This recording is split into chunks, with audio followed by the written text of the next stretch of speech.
بسم اللہ الرحمن الرحیم الحمد للہ رب العالمین والعاقبۃ للمتقین والصلاة والسلام علی خیر خلقہ محمد وآلہ واصحابہ اجمعین۔ آج شرح نحو میر میں ہمارا 35واں سبق ہے، جس میں ہم فعل کی اقسام اور ان کے عمل کے بارے میں پڑھیں گے۔ سب سے پہلے اولاً فعل کی دو قسمیں ہیں، فعل متصرف اور فعل غیر متصرف۔ فعل متصرف اس فعل کو کہتے ہیں جس میں تصریف یعنی ماضی، مضارع، امر و نہی وغیرہ کی گردانیں ہوں، جیسے ضربا، سمعا وغیرہ۔ فعل متصرف اس فعل کو کہتے ہیں جس میں تصریف یعنی ماضی، مضارع، امر نہی وغیرہ کی گردانیں ہوں، جیسے ضربا، سمعا وغیرہ۔ تو اس کی گردانیں یعنی تصریف ہو سکتی ہے، مثال کے طور پر ضربا ماضی کی گردان ضربا، ضربا، ضربو، ضربت، ضربتا، ضربنا، ضربتا، ضربتما، ضربتم، ضربتے، ضربتما، ضربتنا، ضربتو، ضربنا۔ تو ان کی تصریف ہو سکتی ہے، ان کی گردانیں ہو سکتی ہے۔ پھر اس فعل متصرف کی بھی دو قسمیں ہیں، فعل تام اور فعل ناقص۔ فعل ناقص کو فعل قاصر بھی کہا جاتا ہے۔ فعل غیر متصرف اس فعل کو کہتے ہیں جس میں تصریف یعنی ماضی، مضارع، امر و نہی وغیرہ کی گردانیں نہ ہوتی ہو، جس میں تصریف یعنی گردانیں نہ آتی ہو، جیسے عصا، لیسا، نعمہ وغیرہ۔ پھر فعل غیر متصرف کی بھی تین قسمیں ہیں، افعال تعجب، افعال مدح و ذم اور افعال مقاربہ۔ تو اولاً فعل کی دو قسمیں ہوئی، فعل متصرف جس کی گردانیں ہوتی ہو، اور فعل غیر متصرف جن کی گردانیں یعنی تصریف نہ آتی ہو۔ اور فعل متصرف کی ثانیاً دو قسمیں ہیں، فعل تام اور فعل ناقص۔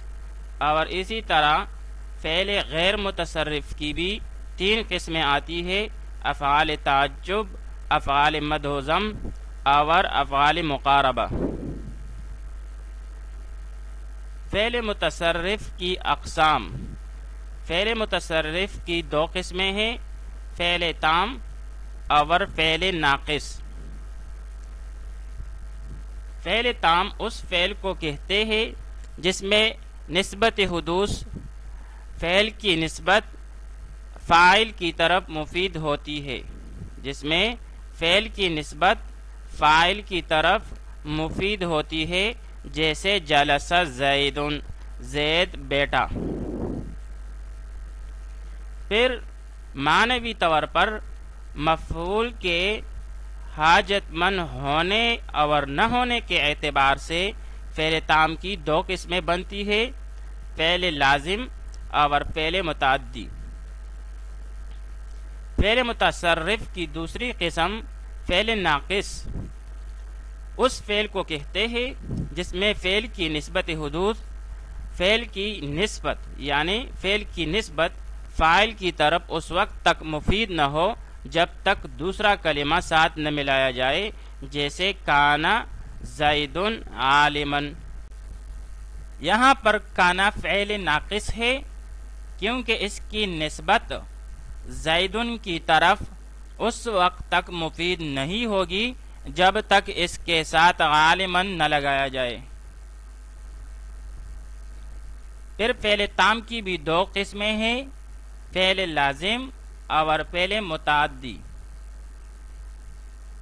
فعل لازم وہ فعل ہے جو فاعل کا تقاضا کرے اور مفعول بہ کو نہ چاہے۔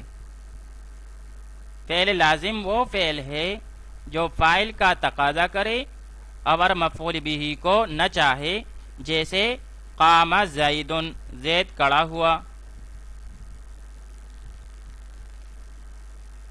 تو یہاں پر قام فعل لازم ہے اور یہ صرف فاعل کا تقاضا کرتا ہے جو کہ زیدن ہے، اور اس کے لیے مفعول بہ کی ضرورت نہیں ہے۔ پھر بات یہ ہے کہ صرف مفعول بہ کو نہیں چاہتا، ہاں دوسرے مفاعیل موجود ہو سکتے ہیں، جیسے قام زیدن قیاما۔ تو یہاں پر قیاما مفعول مطلق ہے جو کہ قام کے مادہ سے ہے۔ تو دوسرے مفاعیل یعنی مفعولات موجود ہو سکتے ہیں، لیکن مفعول بہ فعل لازم مفعول بہ کو نہیں چاہتا۔ وجہ تسمیہ اس کی یہ ہے کہ لازم اسم فاعل ہے، اسم فاعل کا صیغہ ہے جس کا معنی ہے لپٹنے والا، چمٹنے والا، چونکہ یہ فعل بھی فاعل کے ساتھ لپٹا رہتا ہے، مفعول بہ کو نہیں چاہتا، اسی لیے اس کو لازمی کہا جاتا ہے۔ فعل تام کی دوسری قسم فعل متعدی ہے۔ فعل متعدی وہ فعل ہے جو فاعل کے ساتھ مفعول بہ کا بھی تقاضا کرے، جیسے ضرب زید عامرا، زید نے عامر کو مارا۔ تو یہاں پر ضرب فعل ہے، فعل متعدی، زید اس کے لیے فاعل ہے اور عامرا مفعول بہ ہے۔ تو یہاں پر ضرب زید، ضرب فعل اور زید فاعل، اور ضرب کے لیے مفعول بہ کی بھی ضرورت ہے جو کہ عامرن ہے۔ تو اس قسم کے فعل کو فعل متعدی کہا جاتا ہے۔ پھر فاعل کے اعتبار سے فعل متعدی کی دو قسمیں ہیں، فعل معلوم جسے فعل معروف بھی کہا جاتا ہے، اور دوسری قسم فعل مجہول۔ فعل متعدی کا وجہ تسمیہ یہ ہے کہ متعدی باب تفاعل سے اسم فاعل کا صیغہ ہے جس کا معنی ہے تجاوز کرنے والا، چونکہ اس فعل کا اثر فاعل سے تجاوز کر کے مفعول بہ تک پہنچتا ہے، اس لیے اس کو متعدی کہتے ہیں۔ چونکہ اس فعل کا اثر فاعل سے تجاوز کر کے مفعول بہ تک پہنچتا ہے، اس لیے اس کو فعل متعدی کہا جاتا ہے۔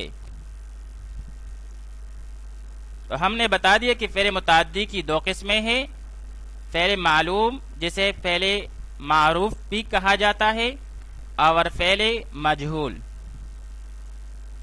فعل معلوم وہ فعل ہے جس کا فاعل معلوم ہو یا جس کی نسبت فاعل کی طرف کی گئی ہو، جیسے ضرب زید، زید نے مارا۔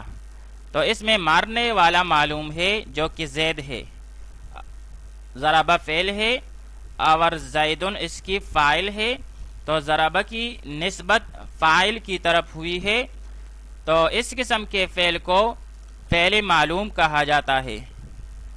فعل مجہول وہ فعل ہے جس کا فاعل معلوم نہ ہو یا جس کی نسبت مفعول کی طرف کی گئی ہو، اور اس قسم کے مفعول کو نائب الفاعل کہا جاتا ہے، جیسے ضرب زید، زید مارا گیا۔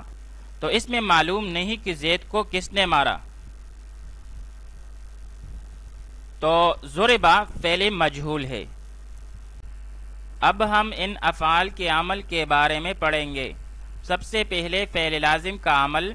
تو فعل لازم فاعل کو رفع اور مفعول بہ کے علاوہ 7 اسماء کو نصب دیتا ہے۔ مفعول بہ کو نصب اسی لیے نہیں دیتا کہ فعل لازم مفعول بہ کا تقاضا ہی نہیں کرتا۔ تو وہ 7 اسماء جن کو فعل لازم نصب دیتا ہے وہ یہ ہیں۔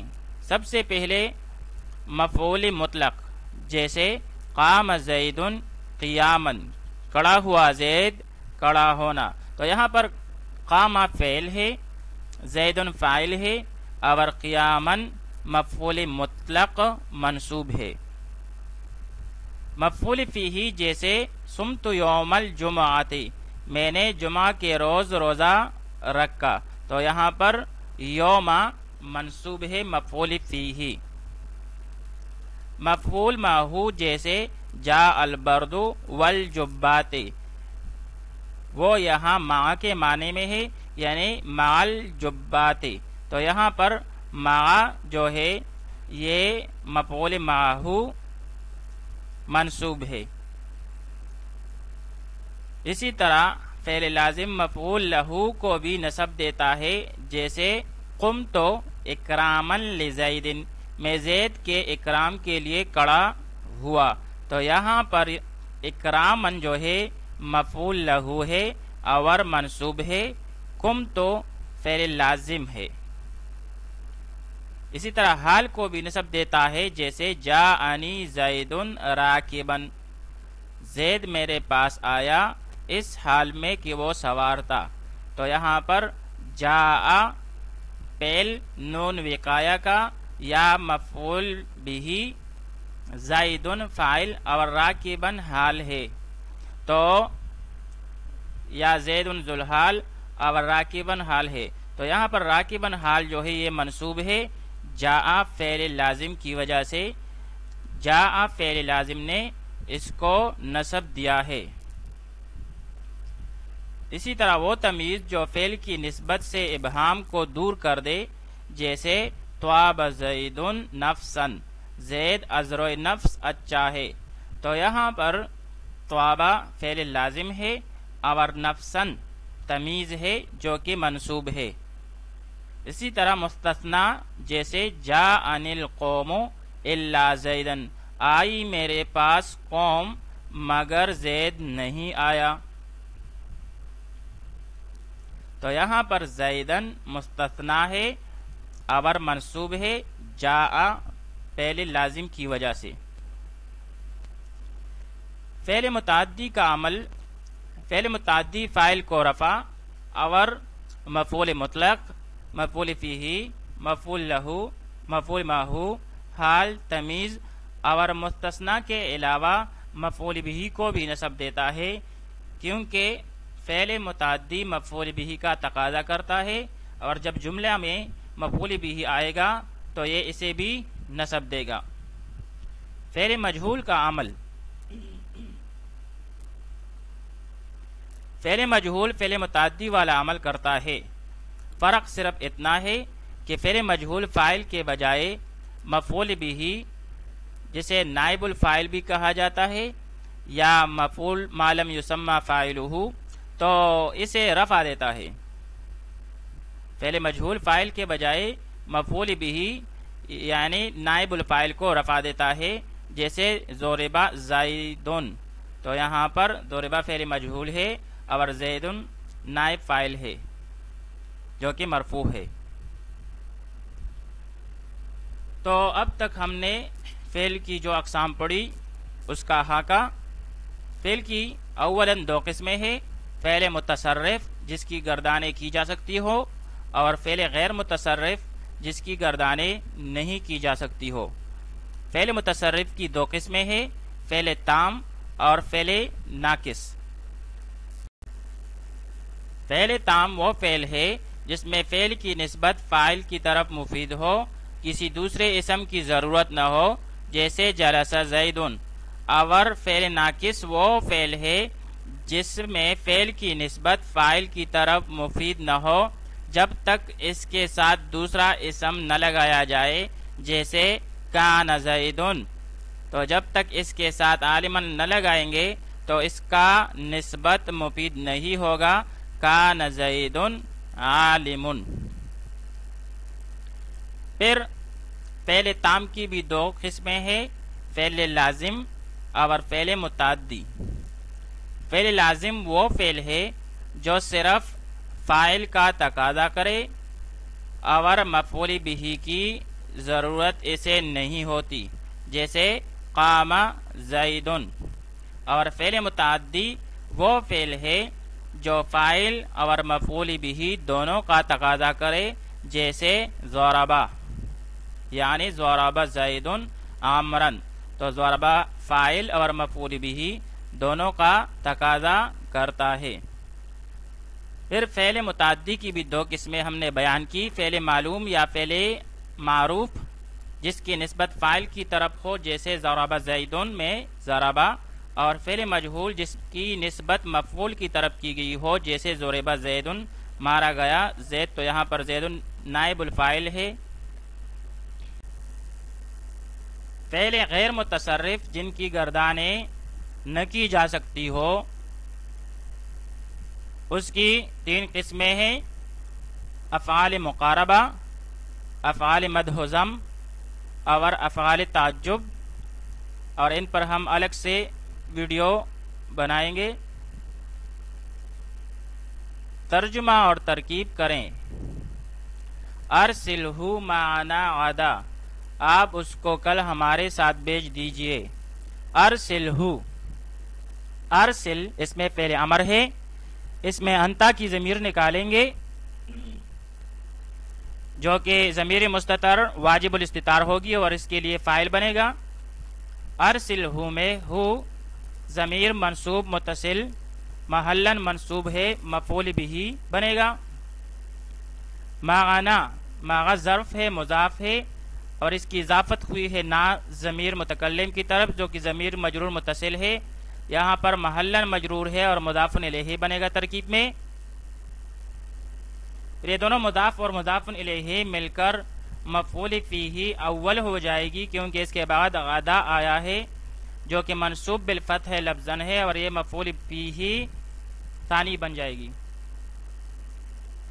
تو ادھر سے فعل اپنے فاعل اور مفعول بھی، مفعول فیہ اول اور مفعول فیہ ثانی کے ساتھ مل کر جملہ فعلیہ انشائیہ امریہ ہوا۔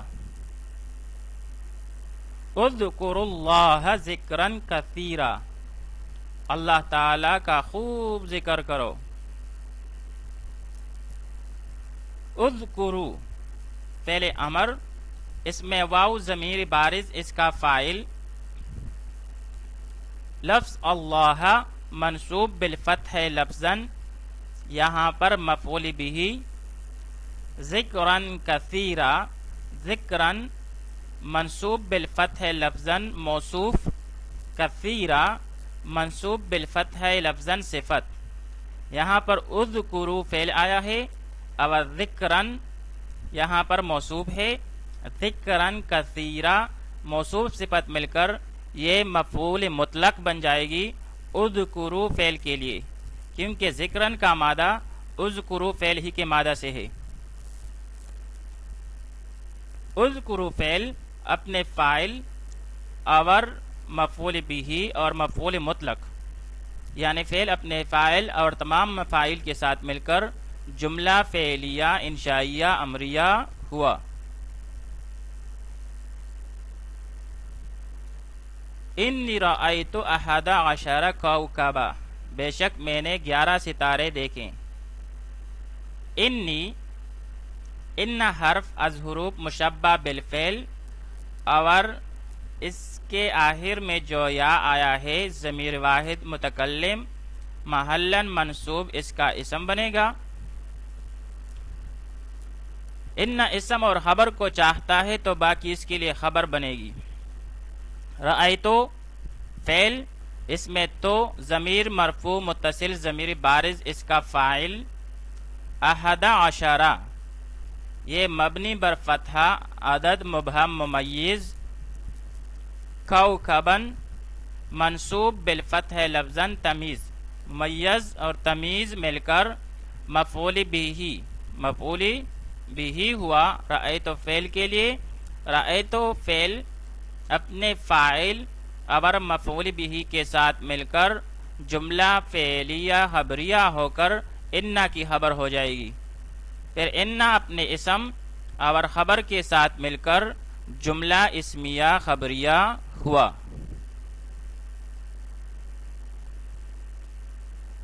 جاءوا آباہم عشاء یبکون، آئے وہ اپنے والد کے پاس، جاؤ آئے وہ سب، آباہم اپنے والد کے پاس عشاءً عشاء کے وقت یبکونا اس حال میں کہ وہ رو رہے تھے۔ جاؤ فعل واو اس میں ضمیر بارز، یہاں پر ذوالحال بنا دیں گے اس کو، کیونکہ اس کے آخر میں یبکونا آیا ہے جو حال بنے گا۔ آباہم آبا منصوب بالالف لفظاً مضاف ہے۔ آبا ابن اصل میں اسماء ستہ مکبرہ میں سے ہے اور یہ حالت نسبی میں الف کے ساتھ ہوتا ہے اور اس کی اضافت بھی ہوئی ہے ہم ضمیر کی طرف، جو کہ ضمیر مجرور متصل مجرور محلاً مضاف الیہ بن جائے گا۔ مضاف اور مضاف الیہ مل کر مفعول بہ عشاءً منصوب ہے فتح لفظی کے ساتھ، مفرد منصرف صحیح ہے اور یہ یہاں پر مفعول فیہ بنے گی۔ یبکونا فعل ہے، فعل مضارع، واو اس میں ضمیر بارز اس کا فاعل، یہ دونوں فعل اور فاعل مل کر جملہ فعلیہ خبریہ ہو کر حال ہو جائے گی ادھر ذوالحال کے لیے، پھر یہ ذوالحال اور حال مل کر یہ فاعل ہو جائے گی جاؤ فعل کے لیے۔ فعل اپنے فاعل مفعول بہ اور مفعول فیہ کے ساتھ مل کر جملہ فعلیہ خبریہ ہوا۔